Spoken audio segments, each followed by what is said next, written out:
Gosh, what are the chances of that? That Papadopoulos, in contrast to the FBI Bob Mueller probe, completely false, fake narrative. This was sworn under oath. Devin Nunes says they're looking into criminal charges. Yes, against the people who swore to this. John Solomon, who has been under ruthless, relentless attack from hacks at the media like Bob Cusack's The Hill, who I'm so disappointed in. I knew Bob and others. They're terrified because John Solomon has exposed the truth about Ukraine, Spygate, and other things. So Solomon started his own website. Was it Just the News? Was it Paul? JustTheNews.com? It's pretty good. And I've been looking at it. I like to use this stuff. And Lee Smith, the great Lee Smith, author of a terrific book on Spygate, has a piece up that, again, you will not hear about in the mainstream media. You may have heard about on the Hannity show last night, but you will not hear it in the mainstream media because the mainstream media is not interested in the truth. But trust me when I tell you, it is an enormous development. Folks, put up the piece first, and I'll get to a screenshot from it in a moment. I want you to read it. It's in the show notes again at Bongino.com. Subscribe to the newsletter, Bongino.com/newsletter. We'll send it right to you. This is Lee Smith at JustTheNews.com. The classified FBI memos undercut Mueller team claims that Papadopoulos hindered Russia probe. Listen, the title's overly complicated. I just want to get to the point on this. The entire Spygate case, ladies and gentlemen, revolves around one person. And that person, the fake Spygate case, not the real, the entire Spygate case revolves around the FBI and the CIA's desire to spy on Donald Trump. That's that simple. The fake story, we've been told, it all started because of George Papadopoulos and a tip we got from the Australians, a friendly foreign government. That's a nonsense story. If you are sane, you'll disregard immediately. It is garbage. This case was started because of a fake dossier because they want to spy on Trump, period, full stop. The cover story has always been George Papadopoulos. So to walk you back quickly, for those of you unfamiliar with the various iterations of this, George Papadopoulos was a low-level Trump advisor. He meets with this Maltese academic, Joseph Mifsud. It's alleged Mifsud tells him the Russians have Hillary's emails. Papadopoulos passes that information later on, again, allegedly, to an Australian diplomat who passes it on to the FBI. The FBI swears that's why they started investigating Donald Trump. It's a false BS story.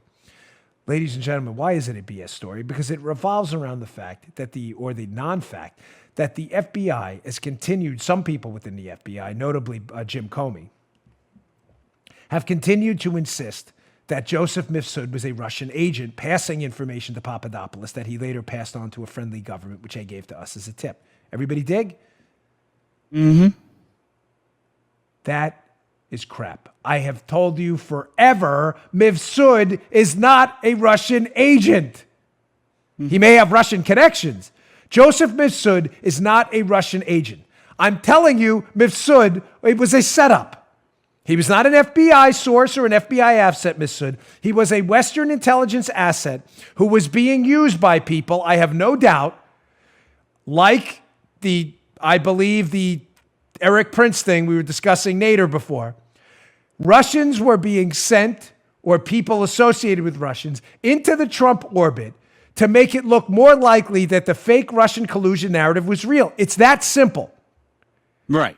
I believe this was the sole purpose of Mifsud. Now, when the FBI arrests George Papadopoulos in 2017 and prosecutes him pursuant to the Mueller probe, the documents, we now have it on paper. Follow me because this is devastating malfeasance.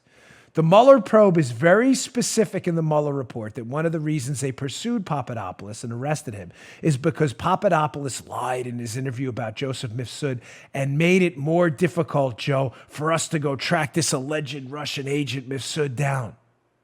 Mm-hmm. Everybody dig? Follow me here. This is a major drop.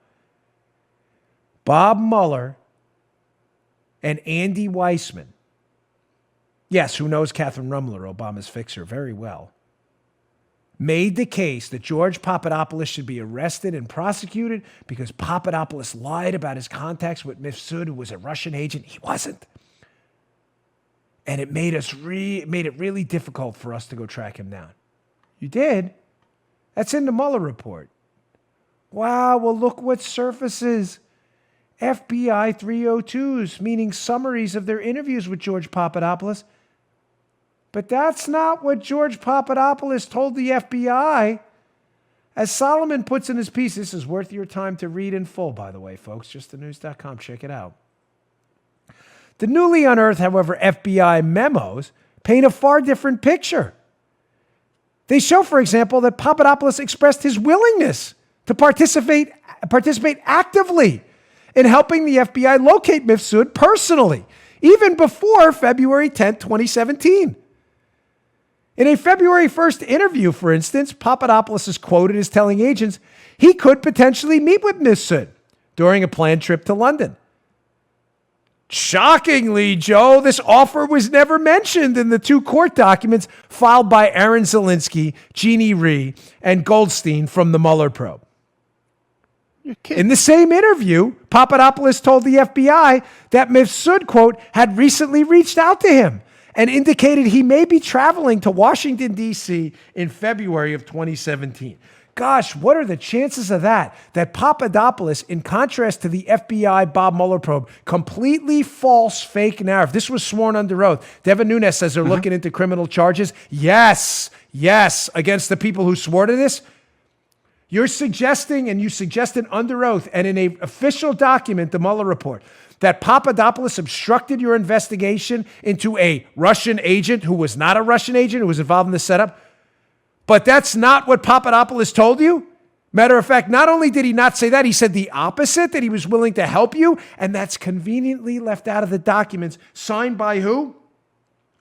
Oh, signed by Aaron Zelinsky and Jeannie Rhee, both Clinton acolytes, by the way. And Zelinsky, who conveniently is also the assistant United States attorney on the Roger Stone case, who recommended 9 years for Roger Stone in a ridiculous sentencing recommendation, and then resigned in a hissy fit, infantile temper tantrum from the case when he found out that Bill Barr and the sane Justice Department would not cooperate with imprisoning a man for the rest of his adult life over a process charge.